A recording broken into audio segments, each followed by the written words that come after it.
Everyone. Peace and blessings, everyone.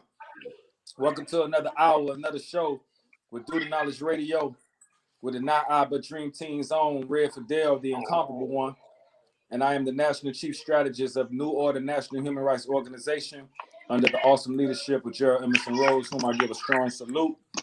This week, ladies and gentlemen, this week, boys and girls, this week, kings and queens, gods and goddesses, we have an individual on our show tonight, brother by the name of McCallum, someone who I think you're going to find very, very interesting, but in a good way, just showing you how much a man can achieve with his mindset and his discipline in place.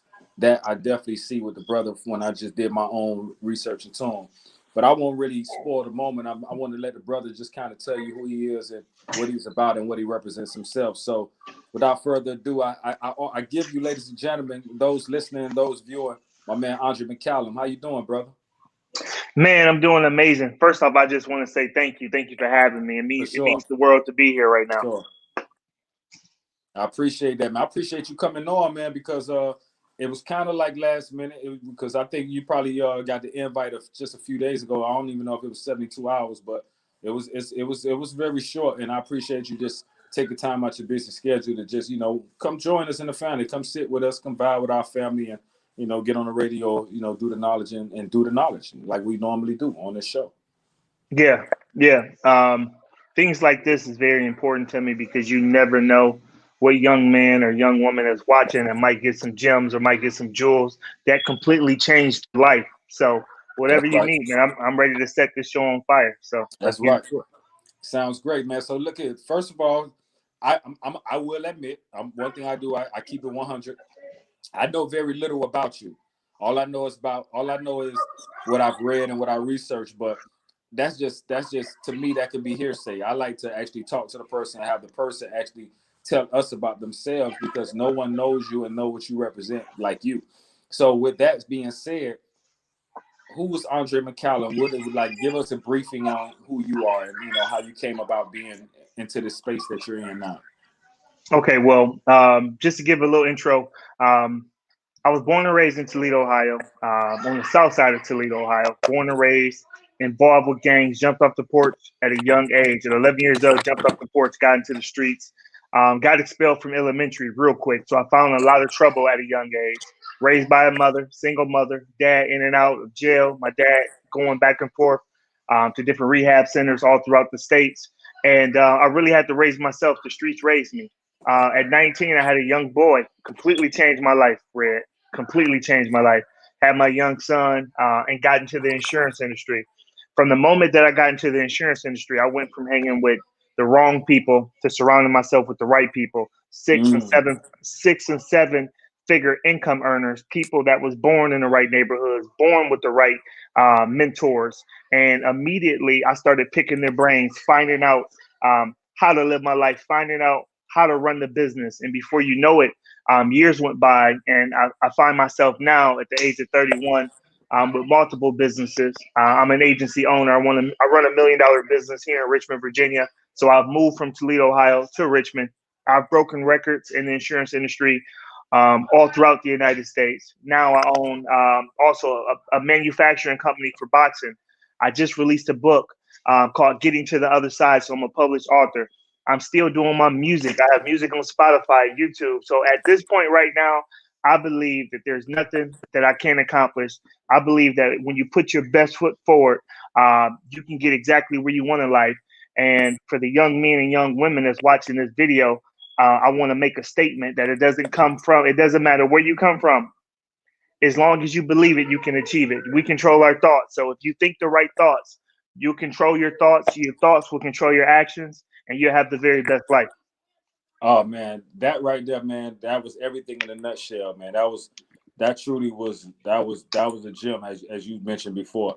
And that's an awesome story, man. I kind of like it's funny. I was listening to you and I was feeling some resonance of likeness because I too kind of followed the same path. I also had a parent who was battling, addiction. Lost a brother actually to addiction as well, a younger brother.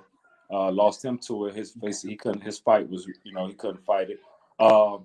also had a child real young, but I ended up having multiple children real young. So I feel you when you say that. And it's interesting, Yep. man, when you have a child real young, it can do either one or two things. It can either keep you in a boy state of mind where you still constantly doing the things that probably led up to that, or you can really grow up, become very mature at an at an early age. And for you and like myself, I think we chose the latter. We chose to really grow up and become mature at an early age. Now, I will say this.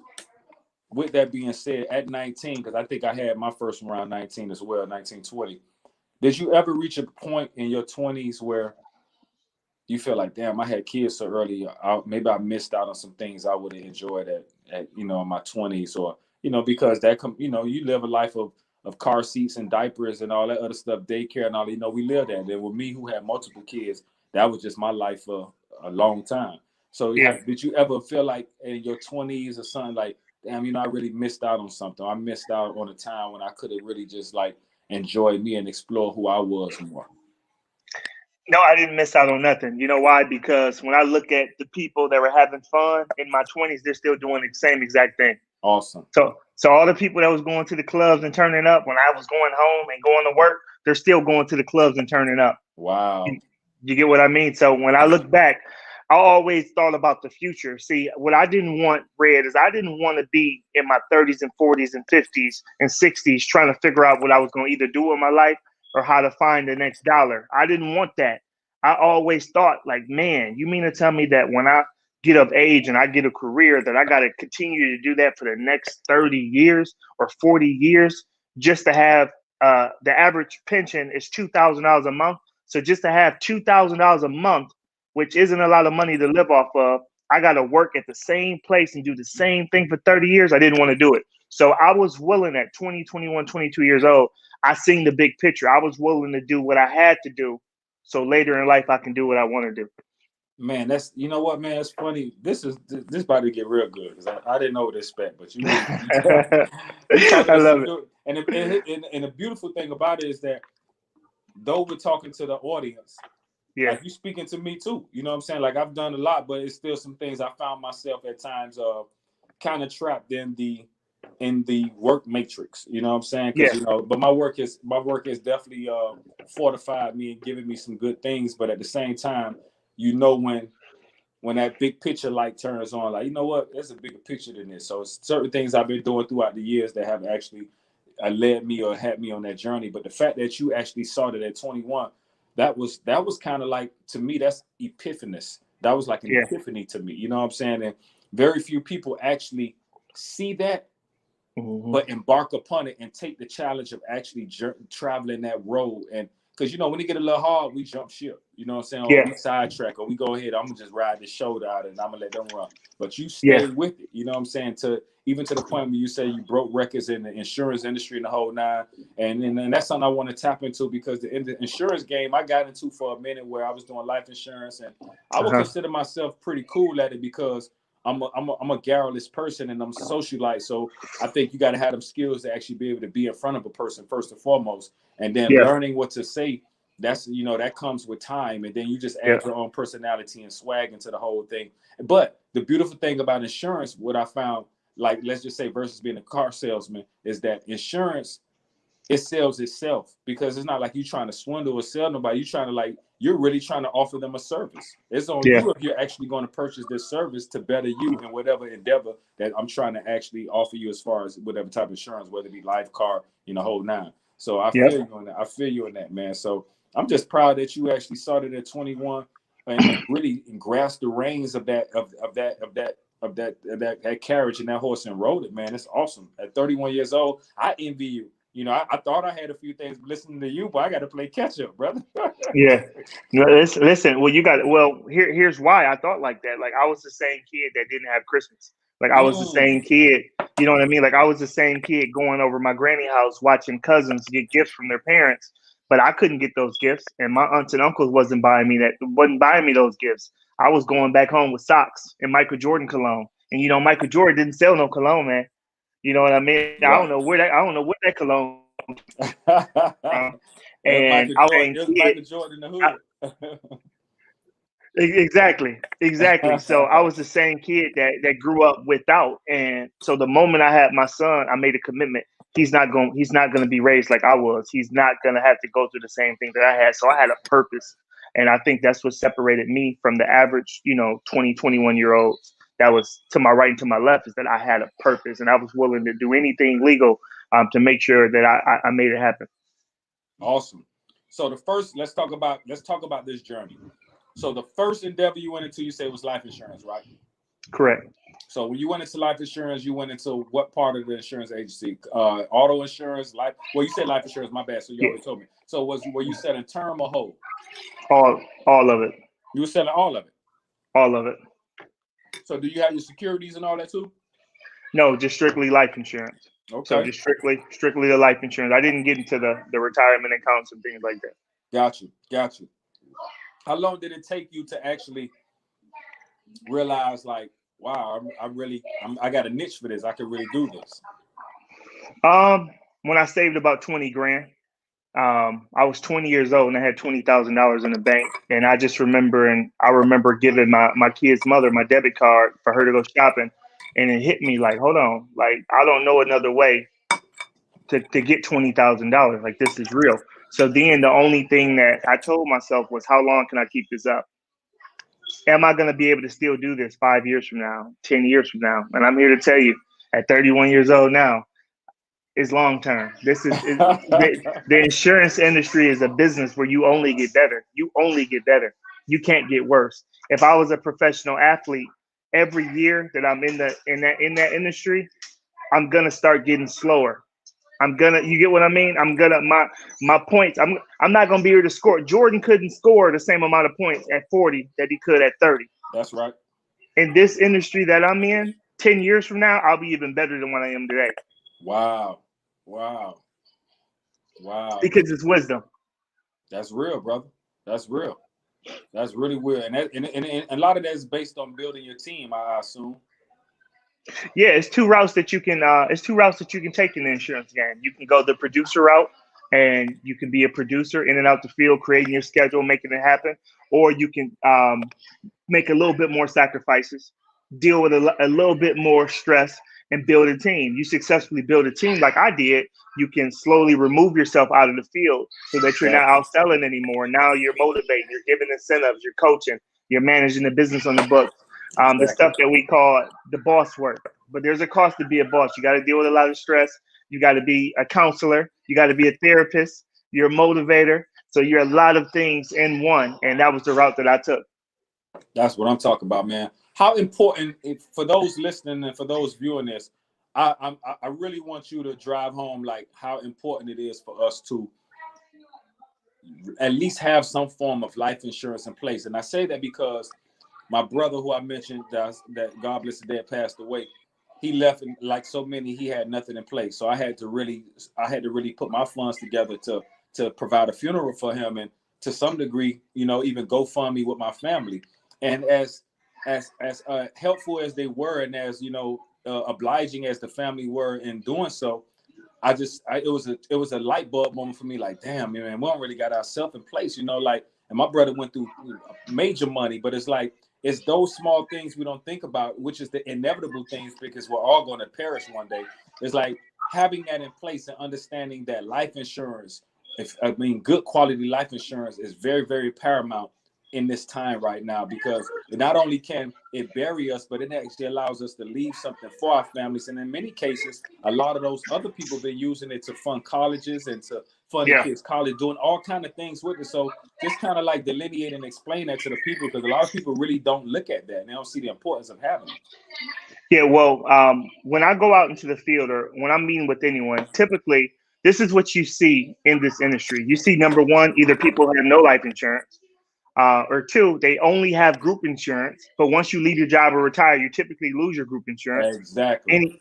Anything given to you for free can be taken away from you. As a matter of fact, Sears department stores, their owners promised everyone life insurance after retirement. Just last year, they came back in, took all their life insurance away. So people in their 70s and 80s that was relying on Sears to have their life insurance lost their life insurance, and now they're too old or they're up in age and they can't afford it, or they're too old to actually qualify for it. So, which is an Wow. issue. And lastly, either they have insurance, but it's not enough, or it's the wrong type, meaning they bought a policy to pay for their funeral that's actually going to terminate before they're 65. So they took the policy out to pay for their funeral, but they got the wrong type of policy for that need. So when I come out and when I used to go out, my biggest focus was to educate, because you don't sell anything until you educate the clients first. So That's right. my number one goal was to educate, explain exactly what it is or what situation they're dealing with, and what I would do if I was in their situation, and then I give my recommendation. But before you can educate anybody, you got to educate yourself. That's So right. when you educate yourself in this industry, it is very, very lucrative. So anybody that come from where I come from, that come from the inner city, or they're from a situation where they don't have the answer of how they can generate six figures or generate seven figures or find financial freedom, I'm telling them right now the insurance industry is the way to go, because they don't care about your age, they don't care about your race, they don't care where you come from. All that matters is how much work you put in to educate yourself to become an educator in the field. Man, that's awesome. That's awesome. But I guess for me, being in the inner city and coming up in the inner city like you have and I have myself, it's like one of the biggest things I saw when I was doing life insurance, and even like, when I talk to people about it, is there's always an issue of money. But people don't realize they blow money way more than they could spend monthly on a valuable policy or good policy. So my thing is like making people see the importance of having something like that in place. That's to me, that's the importance. And it kind of befuddles me that we talk about everything in life and everything, commercials push everything and all kind of stuff, but they never push having life insurance. Like that's the major thing that people need to have, is some type of insurance. You push your car insurance, push everything, but life insurance is something you always put on the back burner until your life is coming to that end, and then you're too old. You can't even get you can't even get a policy that you don't pour it into that's tangible enough. So I think that, I guess for me, I'm wondering if one day they have some type of insurance in place to where it'll be affordable, and also it'll be a great payout. Is it the policy to have a substantial amount of face amount to where, like, it'll be it'll really do what it needs to do as far as Well, burying people or not. I don't know. I'm thinking it, but I can't really elaborate it. well, insurance companies are not in business to lose money. So everything has to make sense. They have to be willing to set up programs and premiums that make sense, so that they're not just going broke and going bankrupt. But that's the whole point of the education process. When you go out and you meet with someone, the truth is people afford what they want to afford. That's the truth, That's no real. matter what. That's So real. if you can get them to want it, oh, you ain't got to worry about nothing. They'll buy it. So Okay. what I always told myself was just give people the best advice, because what you can't sell is ignorance. If somebody's willing to go spend their last money on an Escalade truck or some Jordans and they don't want to get insurance, well, you're the wrong person. I can't spend my time meeting with you. That's right. So what I always did was I had to trick myself when I was in the field, and I just gave the best advice. And generally, people will always make the best decisions for themselves. So when I would go into the field, I would tell them, like, listen, you're never going to be younger than you are today, so it's never going to be cheaper than it is today. So let me show you how much it costs now. Then I'm going to show you how much it will cost if you wait 5 or 10 years. But most importantly, even if you decide to do it next month, it's not your money that buys the stuff, it's your health. So the day that you can actually qualify for it is the day that we need to set it up. So now it's all about getting you something that you can afford. I got you. I got you. So that was my mindset when I went out. Sometimes I wrote policies for $20 a month. For a single mother that's making $1,200 a month, she may get a $20 a month policy. And then some days I went out and I had a husband and a wife that had a $6,000 a month combined income, and they was paying $300 a month. So it's all about that family, and it's all about you giving them the best advice. As long as you give the best advice, things will work out. Awesome. Awesome. Awesome. I like that. I like that. For all my family, for all those who are true Due to Knowledge radio viewers, you getting some real jewels spoken, you getting some real jewels given. Andre McCallum is definitely dropping some things about life insurance, and I'm glad to have that on, because a lot of times, you know, this forum is really set up for higher vibratory thinking, and those that come in and really offer something. And this is that type of situation, but on a different level. And I'm glad to have you aboard, my brother. At least sharing his wisdom and his knowledge with us as well.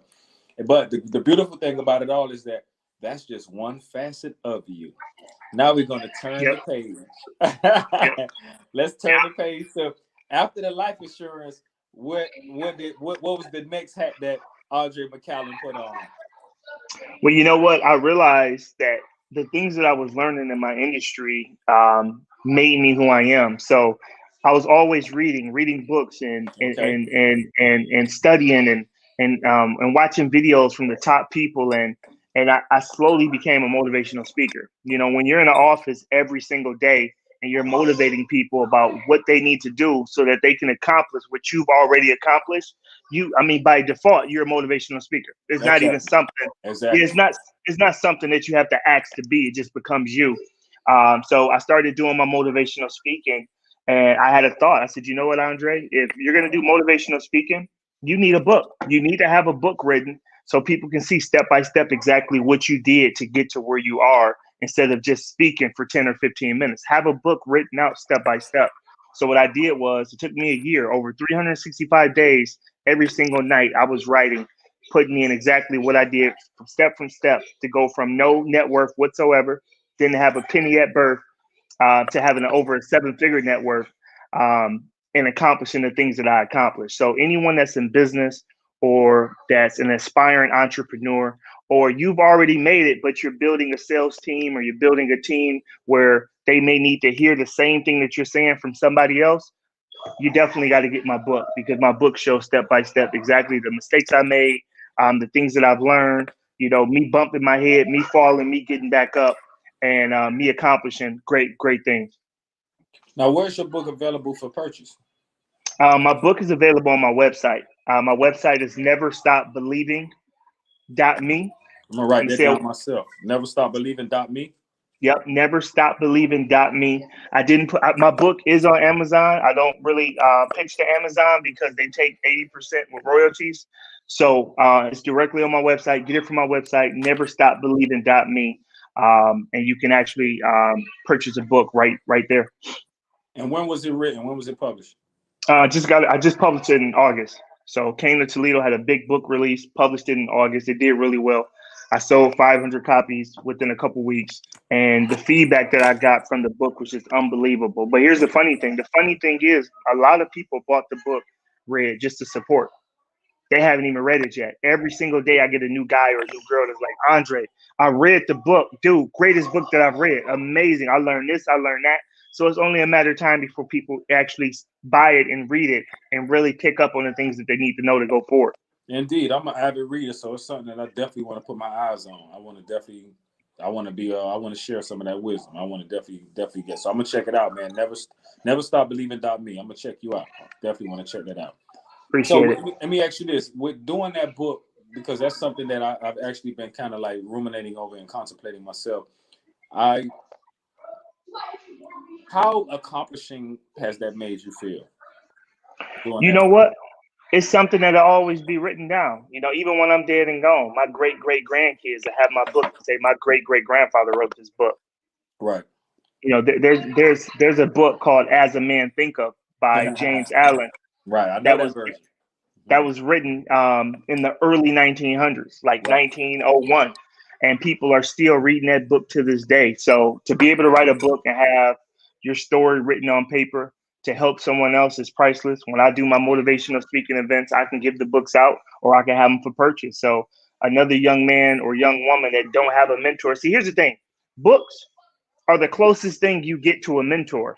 For the people that say, well, I don't really know anybody or I don't have anyone to push me or motivate me, whatever you want to do in life, whatever industry that you're excited about or that you're passionate about or that you wake up thinking about, find out whoever that's in that industry and who that person is and get their book.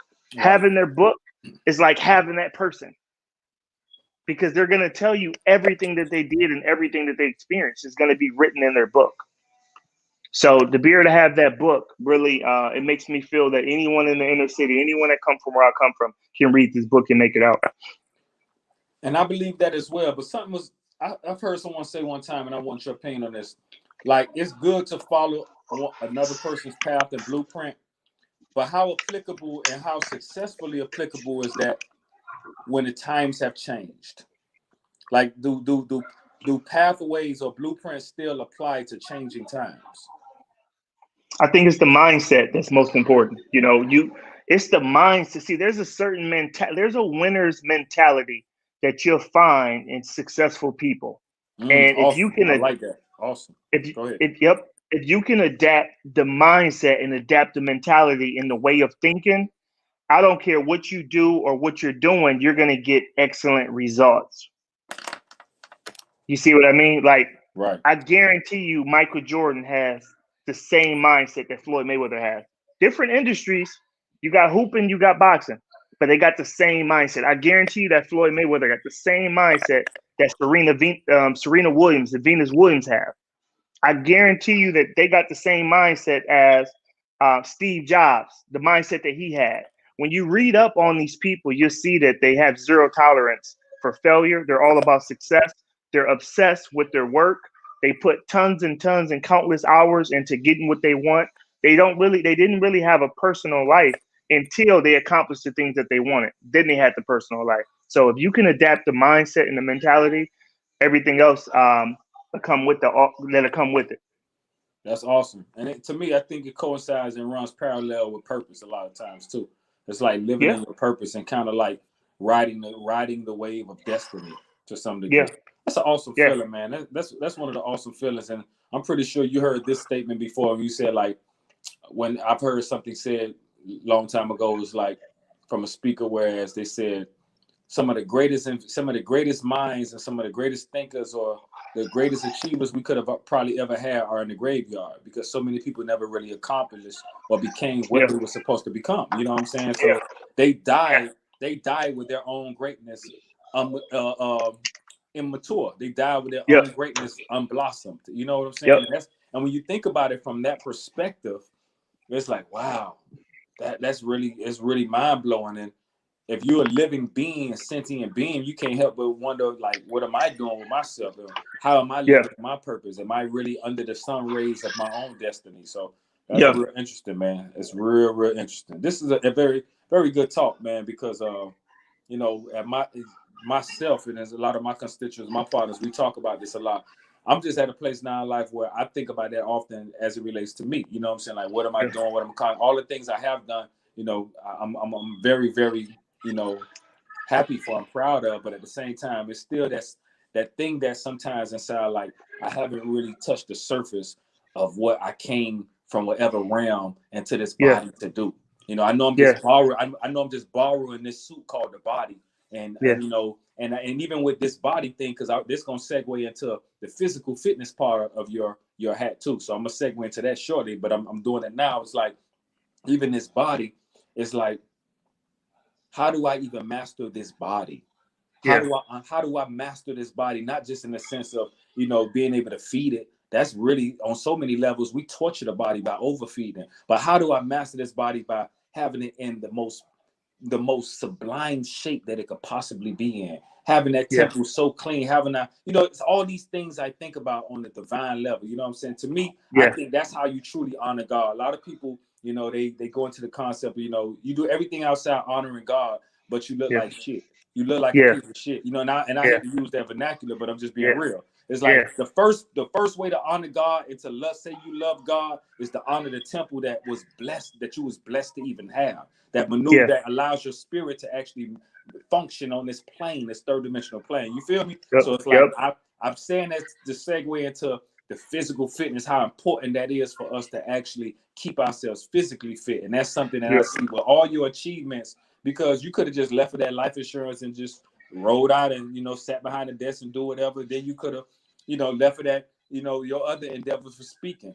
But you actually are a trainer. You actually get in that box. You actually move your lymphatic system. You actually, just move your body. Your motor skills. So I mean, like, touch on that briefly. How did that all come about? Well, I was boxing growing up. Most kids that grew up in the inner city, we hit the gym. We was boxing anyways. So what we did as kids is we hooped. we rapped, and we boxed.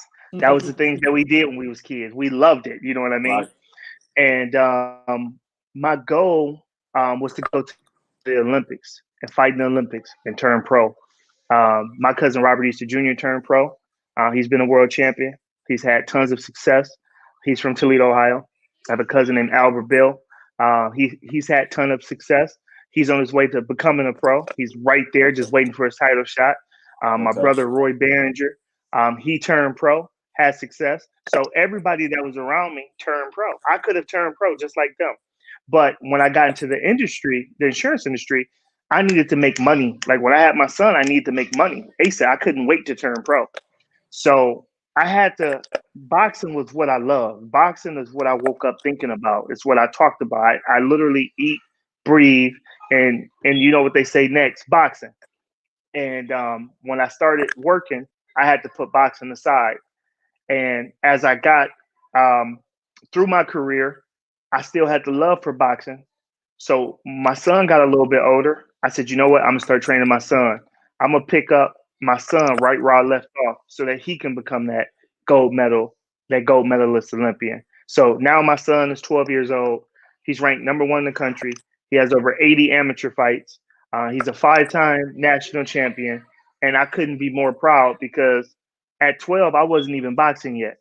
I didn't even know what boxing was at 12, and he's accomplished all those things because of my mindset, because of his grind.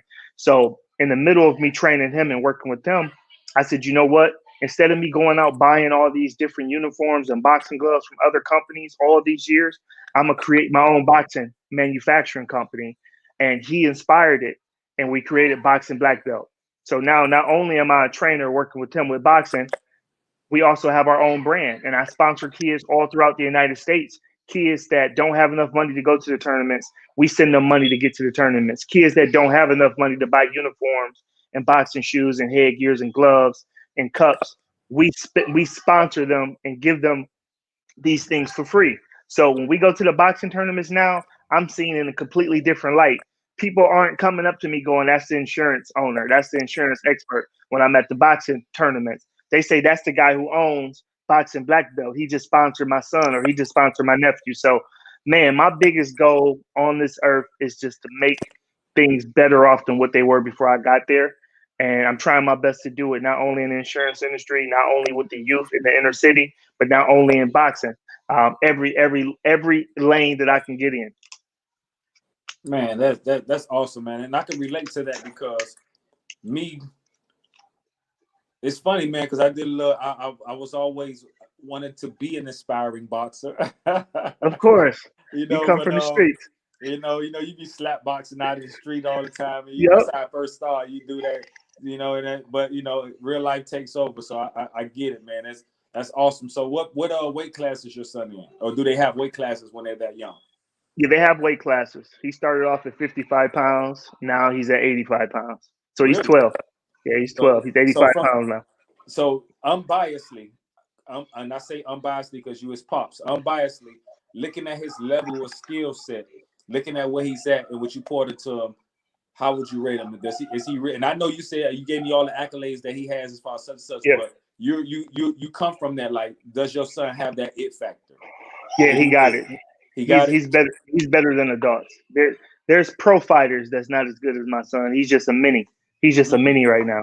Mm. So the way that you can tell is when you put him in a ring with guys that's older than him. That's when you can tell if someone has an it factor. Anybody can box. There's people that can get in the ring and throw punches and look good. You can tell if somebody really has it when you put somebody in the ring 2 years, 3 years older than them, 20 pounds heavier than them. You're gonna see if they got it. He got it here. He got it here. You can't teach. You can't buy heart. You can't go. You can't go over to the Kroger or to the Walmart and buy some heart and leave with it. You gotta have that. You gotta have that, Red. That's He right. got it. That's in his heart. He's been throwing punches since he was 2 years old. You hit my son with a shot. He's coming back to get it. But like I said, you're not gonna be able to hit him. He don't get hit too much. So this is from this is from the guys that's 2 years, 3 years older than him. You hit one of them hit my son with a shot. He gonna come back and get it. But once you get that type of experience, 80 fights at just 12 years old, you a bad boy. You're not worried about nothing. You can step in that ring, it's second nature. were you strategic and are you, or I ain't gonna say were, or are you, because you're currently and presently doing it, are you strategic in how you're molding and shaping his career? Because with 80 fights, that is a lot of fights for his age. So was that a plan of yours, or was it something that just happened? The internet went out. You said my strategic with what? Can you hear me? Can you? Yeah, now I can. Okay, so I was saying, I with can him hear you being, now. you hear me now? Okay, cool. I say with him being so young and having 80 fights already under his belt, was that a plan? Were you strategic in doing so for the building up the experience, or was it something that kind of just fell in place? It was all strategic. We got to outwork the competition. We got Okay. to fight. We got to fight as much as we can. We got to go to every tournament, and that's what we did. When we lived in Ohio, he fought as much as he could. But then it got to a point where kids didn't want to fight him in Ohio no more because they knew who he was and they knew how good he was. So he couldn't get matched. So then we packed up and we moved to Missouri for business. So when we left, now we're in a whole nother state, in a whole nother region, getting more fights. So nobody really knew who he was when we was in Missouri. So we're fighting. And then I left Missouri and moved to Virginia for business. And I opened up an office in Richmond, Virginia. So now we came here and we doing everything right in the DC area and the DMV area. So literally, like, it was a blessing going from all these different states because I'm building relationships, but we're getting work from people that we wouldn't normally get work with. So if anybody that's been stuck in a city and haven't moved, we done shot past you because now you stuck. People don't even want to fight them no more. They don't want to fight you no more because they already know you. We've been going to different states getting work. Exactly. And Yeah. it's funny, and the great thing about that, going to different states, he's being exposed to like different styles. His ability to actually acclimate and adapt to different styles and different ways, because each region not only is the culture difference, but even the mannerisms is different. And that actually extends itself into how a person may even train and fight to some degree. Because up north cats fight a little different from us up cats. I'm from Miami, Yep. so we got our own little way of how we do. So it's like Yep. your son is actually getting all of that. So by the time he go pro, man, he sound like he's gonna be a real problem now, Andre. Yep. You definitely know what you're talking about. In the Midwest, they got a boxing style that's kind of swagger, hit and don't get hit. Yeah. That's the Midwest. In Missouri, they don't care nothing about no boxing. They trade punches in Missouri. I love fighters from St. Louis, Missouri, but they trade punches. They'll sit right there and trade punches.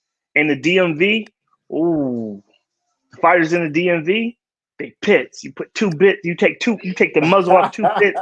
They just go at it. So that has given us the ability, because now we don't fight like that. We boxing. So we hit you up. We move. We hit our shots. We move around you. So it's fun, man. I'm gonna just tell you this, man. It's fun. Red, prepare to see us on Showtime when we fighting at the MGM Grand. We gonna make sure you sit front row. Hey man, I'm gonna write his name down. What's your son's name? His name is Nino, Nino. Uh-huh. McCallum. He's on Instagram and YouTube. I'm gonna Nino, look him up because I'm a boxing enthusiast, man. I'm a pugilistic enthusiast. I love boxing. That's my thing. You know what I'm saying? Right now, my new up and comers. I'm really watching Shakur Stewart. That's my little guy. I like Shakur. Okay. That's when you talk to your son remind me kind of that, and I haven't seen him, but just his youth aspect. I like your boy. I like your boy Tank. I just hope he stay on the right road. Just to be honest with you, because I know how sometimes I don't want him to have the Adrian Bronner effect. You know what I'm saying? Right. But I said a lot of cats. I like a lot of Latin boys. A lot of Latin cats out there. They got them boys. Just be real good fighters, man. Especially real good, out of man. Mexico, coming out of Puerto Rico. Cuba, man. Cuba produced some great fighters. They had no good champions in a minute, but they produced great fighters. I just like the game itself. I like how strategical boxing can be. Besides the brutality, and people may see it from a brutal standpoint, but it's all chess. It's all mental. Boxing is so mental, and that's what Floyd was beating people at so much, because he was out chess moving them. He was out chessing them. It wasn't even about the hands. The hands came secondary. I beat you in the mind first. You know what I'm saying? So, and that's where it's at to me. Mental strength. So I definitely I like it for that reason, alone in itself, man. So I look forward to seeing your son, man. I look forward to seeing him grow and do his thing. As far as his offense and defensive games, are both equal, or does he have a weakness or a strength, or how does that work? Is offensively and defensively? Well, what we did first, we started him off That was just him that ran behind me. We started him off learning how to box. Your feet get you into trouble. Your feet get you out of trouble. So I Okay. had to get his footwork. I had to get his footwork. I didn't want my son taking no punishment at all. I couldn't be one of those fathers. So I taught my son first when he was 8 years old. When he started fighting, it was move your feet, move your head, don't get touched. We did really good fighting like that. And as I started watching his fights and watching the competition, I started teaching him, look, son, if you want to be the best, not only do you have to know how to box and not get hurt, but you also got to come forward. You got to be explosive. You got to be strong. You got to know how to come forward. Because if you fight somebody else with a similar style, we can't have two people counterpunching. You have to be an expert at coming forward. So for years, we started focusing on coming forward. So now my son can box and he can come forward. After you watch him, you're going to say I was telling the truth. You're going to say that boy didn't lie. You're going to say, I'm gonna Andre, check him out, man. I'm critical yep, too. I'm gonna check him out. I'm gonna hit you and be like, yeah. "Hey, your boy, I'm gonna give you my yays and nays." But based on what you're Oh, saying, I can tell you know the game, man. You know, you come oh from a yeah, bloodline. Your bloodline, I can tell is from it. So, you know, I feel it. I feel that. yeah. That's awesome, man. That's awesome. Great, man. That's all right, man. I like that. That right there touched me, man. I like that because I wish I would have got into that or got my nephew or son into that at the time because that's something I've always loved boxing. Now, Yeah. with that, it's interesting that, you know, I look at boxers now like the younger boxers. Let's just say when you see a fight now, let's talk about the, you know, the Shakurs, the Tanks, the Adrians, the Terrence Crawfords, all these really good boxers. And a lot of one thing I see that they have is coming out, they have their entourage, and now entertainment has now spliced itself with boxing. So you have a rapper now out there. You might have somebody famous escorting you out, such and such. So I see that the two worlds have now become one to some degree. And ironically, you are not just a trainer, a life insurance, you know, agent and Yeah. coach, a motivational speaker. You have Yeah. now, you know, morphed yourself and you're an MC because you already mentioned growing up, y'all either box, rap, and there was a third one you said. I can't think of the third one you said. Oh, Who? who? You know what I'm saying? Yep. So it's like, so now you're on a microphone. So tell me what's up with this MC thing. How did this? Well, first of all, what's your MC name? Since I'm grown, I haven't made a rap name. It's just Andre McCallum. And I'm glad you said that because if you would have Yeah. said something else, I would have got on you. That's right. That's right. I said, listen, I'm about to start having fun again. I'm rapping and I'm not calling myself little nothing. I'm not gonna be AJ Chiller nothing. It's gonna be Andre McCallum. That's Yep. right, man. That's right. Especially don't call yourself Young Drake. Yeah, nope. That was my name when I was 15. Okay, that's what's up, Yep. man. I always say that about these artists who come out with them names like Little Something or Young Something. I'm like, wow, how they gonna adapt to that when they're older now? You know, Yep. so like Jeezy, he used to be Young Jeezy, now he's just Jeezy. You know, Straight Jeezy. Wayne Yep. had to drop the Lil Wayne, he just Wayne or Weezy. You know, so it's Yep. like you have to acclimate and make those changes. So, Yeah. musically, do you have your own studio or what did you record? How's it? Is the project out? Tell me about that. You know what? At this point, I haven't built my own studio. I go to a studio here in Richmond, Virginia, and that's my outlet. You know, some people, you know, for their outlet, they may golf. You know, they may fish, they may do jujitsu, they may work out. I hit that studio, man. It allows me to vent. It allows me to just be myself. Things that I want to say that I really can't say to people, I could say it on the track, and people can relate to it. So it really Awesome. came about. Yeah, it really came about. I started back doing music during COVID. Like when we switched, when the pandemic happened, we couldn't. I had to shut my office down. So we were stuck in the house. You remember, everybody was stuck in the house. So now I'm getting on a call like this, doing virtual meetings. It's 10 o'clock. I'm done for the rest of the day. I'm like, dude, I've been doing meetings from 9 to 10. Now I don't have no more meetings. I'm done. So I had to keep myself busy. So what I was doing was I was going in the garage, working out, hopping on other calls throughout the day, and I still had extra time. So I'm like, you know what? I'm gonna make a song, and I started looking at some instrumentals, and I got the idea. Listen, if I'm gonna be a motivational speaker, there's millions of those, but there's no motivational speakers that can rap. Like you think of Eric Thomas. Eric Thomas can't rap. He's one of the most influential motivational speakers in the world right now. Dude ain't rapping. He coming out to somebody else's music. So Mm-hmm. when I got the light bulb of I can speak and then I can also perform a song that's motivational, no cuss words, straight to get you fired up, I'm like, let's do it. So that's what I did. I started doing music again, and I've since then it's been 6 months. I've made 2 albums in 6 months. I've made over 22 songs. I got 7 music videos on YouTube. Um, and I've already had record labels DMing me. I got meetings set up with record labels. So I've been just working. Anything that I get into, it translates to a strong work ethic. I'm willing to outwork everybody. So all of my songs though, that was the point of me bringing this up. All of my songs, there's not one cuss word in none of my music, none of my songs. That's a So great I'm accomplishment. That's great, brother. so I'm not a saint, I swear, but I didn't want to do it in my music because I want people to be able to be in the cars with their children and play Exactly. my songs without Exactly. being like, you know what I mean? Exactly. So I know exactly what so you mean. yeah, That's awesome, man. I'm gonna check, and that's what I really want to check out. Because me being now, you're tapping really into the crux of what I do and who I am. yeah, yeah. So me being an MC first and an Mm, artist, I don't really use the term rapper because that's so generic to me. But me yep, being an MC and an artist, I totally get that, and that's one of the reasons why I've kind of like I'm building my own brand and my new genre of hip hop because, like yourself, we're older. So my yeah, music, I truly do. In order, I had reached a point, Drake. I'm be real with you, man. Every man, especially every thinking man, you reach a point. There's crossroads in your life at times, and that's not on a bad level. Just like you're ascending, you're constantly growing and evolving. So I had yeah, reached that point. I had reached that point as an artist because I started so young. I started when I was like 15, 16 doing music. I made my first record. I was like 16 years old. So this journey has been, a long journey for me. So I reached a point one time where I was like, do I want to continue doing this, or yeah, how? And if I do continue doing this, how does that look? Because you never want to be considered like the old rapper, or right, what I'm saying, people looking at you like, you still rap. right, exactly. Even if you are good, and in my case, my skill set is still very high. I'm good at it. I still can do it very well at a high level.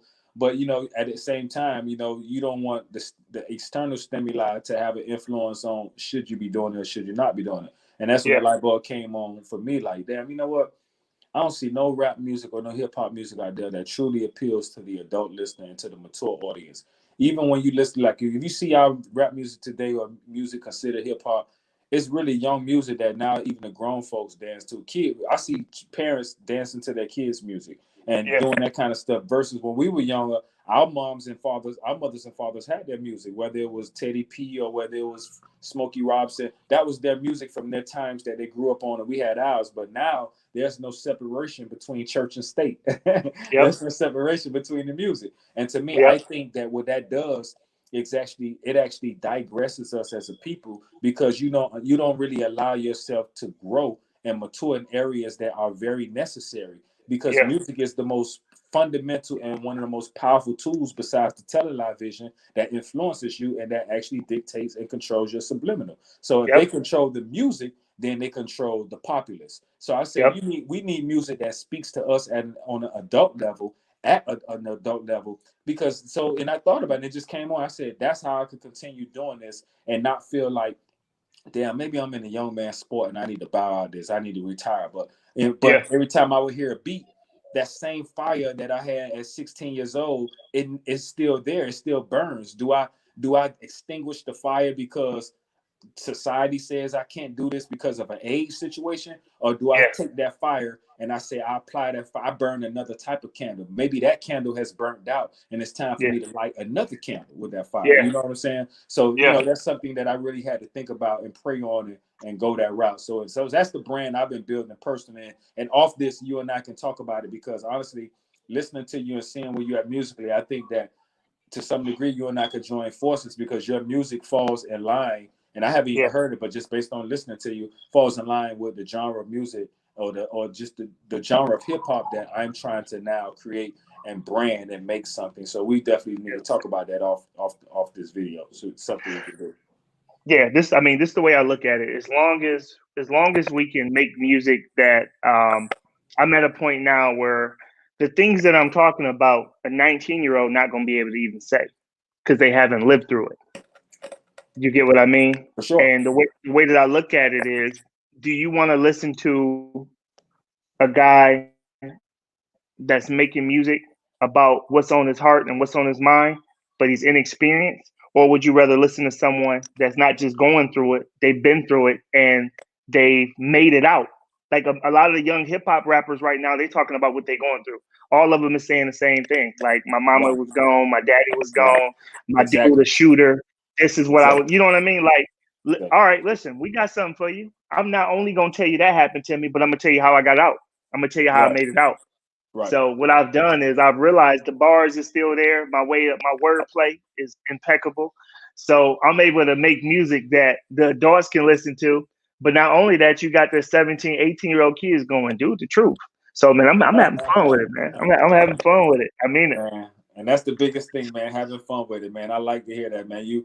That was inspirational for me, just personal, man. Because Yeah, personally, shall I say? Because you know, I still deal with that. You know, and then being in the industry, I was on labels. I've been through the label bureaucracy and all the other stuff. So, yeah, and that has a way of having a negative attrition on a lot of artists when you've been doing it yeah. so long, and you dealing with that height and that depth of, how I say it politely, I would say just negativity, but it's a controlling factor. It's something very different. You got to really break away from that. Independency is Yeah. where it's at right now. Definitely, independency is where it's at.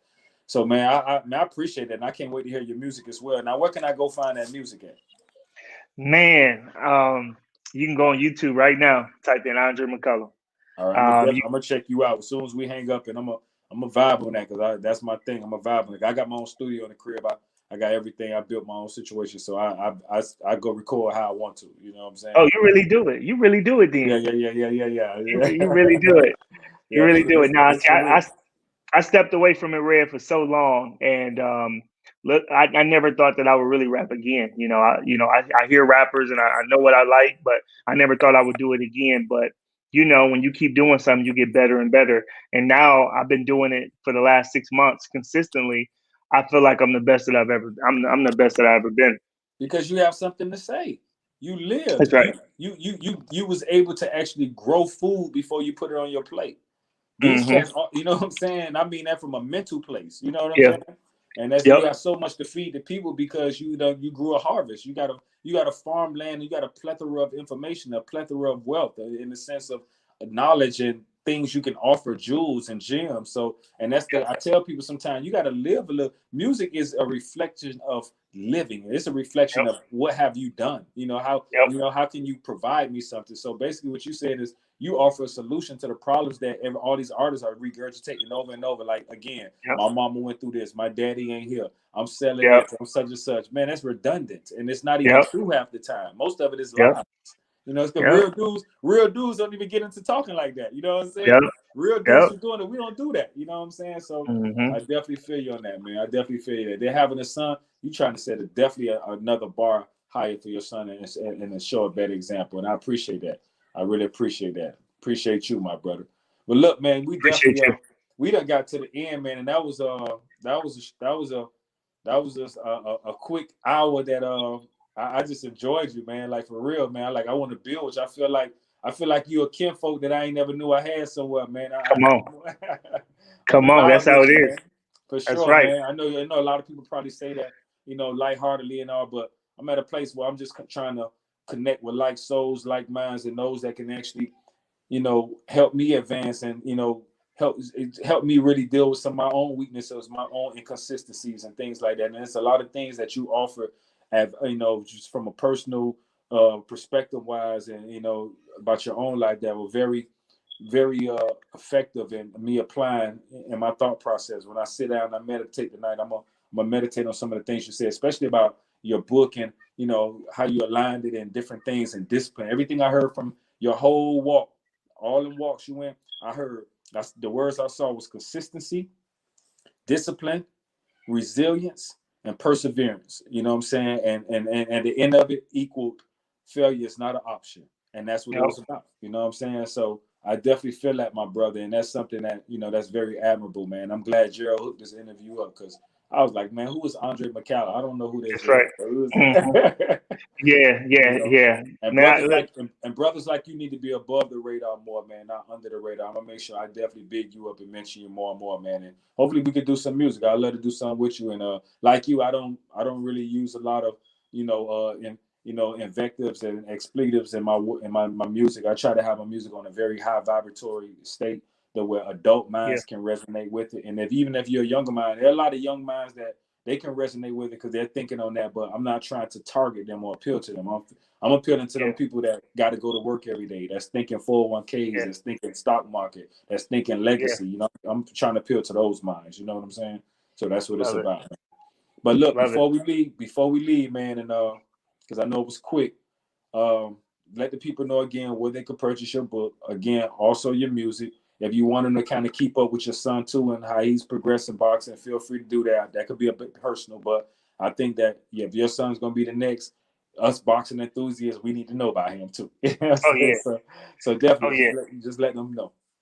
Well, check out my website, neverstopbelieving.me. I got merchandise, books, music, everything on my website. It's a one-stop shop. Also, check out my Instagram at Andre McCallum Jr., AndreMcCallum Jr. And lastly, check out my YouTube. YouTube got visuals with motivational speaking. They got workshops. If you're in the insurance industry and you want workshops on closing, how to handle objections, I got workshops on the YouTube. I got music videos. It's also a one-stop shop. Sounds good. And I'm gonna be calling you about the insurance because I actually check it out right now. I'm gonna pull it out right now. This right here.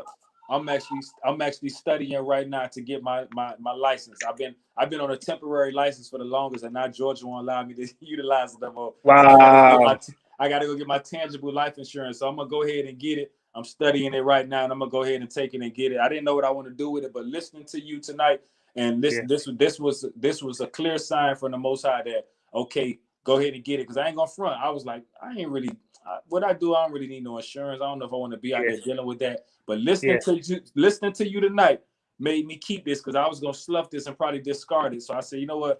I was supposed to hear this tonight to go ahead and continue to get my license, and never know where that's going to take me, and get myself back into creating another form of streaming income for myself, but also servicing my community at the same time. So that's what I want to do. Indeed. I got real connections. I got real connections in Georgia too. So once you do that, if you're looking to find you a good home, good family, good agency, I got the right people for you. Oh man, sounds great, man. I appreciate you, man. I honor you, man. Definitely. I salute the God of you. Namaste. And to the people, to all those out there who join us faithfully every week, Tuesday, on the Do the Knowledge Radio with the Not I But Dream Teams on the infinite incomparable Red Fidel. You already know where to find the music at redfidel.bandcamp.com. I'm also available on all major streaming sites. The new album is out, 555. Change is on the way, change is coming, and change is on the horizon. My people, I salute y'all. Again, special guest, Andre McCallum. Is it McCallum or McCallum? Either or. No, I want to see how your mama named you. Is it McCallum or is it McCallum? You know what? The reason I say either or is because I got uncles that say McCallum, and then I got other aunts that say McCallum. So I say McCallum. How do I look it up on YouTube? Is it McCallum or McCallum? It's McCallum, but it's spelled McCallum. Okay, all right. Okay, I got you. All right, so y'all heard it from him himself. Again, thank you, man. Thank you again for coming, man. I definitely will follow you. Are you on IG? Yes. Andre McCallum Jr. Andre McCallum Jr. I'm gonna follow you on IG. You'll be getting an invite from me, Red Fidel, and I'll check it out, man. And we can follow each other, man. I'm gonna definitely follow you back. Indeed, my brother. Again, man, salute, big up, and make sure Gerald probably listening. He's probably watching, so I'll be getting a call from him later on. And thank you again, Gerald, for this. This is a great invite, special guest, great guest, man. And brothers like you, man, I salute, man. Definitely, man. Peace. And I'll be reaching out to you. Hey, before I go, you're a hard man to catch on that phone, man. Don't be blocking me when I call you either. Now, I'm gonna save your number, Red. I'm gonna save your number. All right, brother. All right, man. Peace and blessings, man. More love. All right. Peace. Love.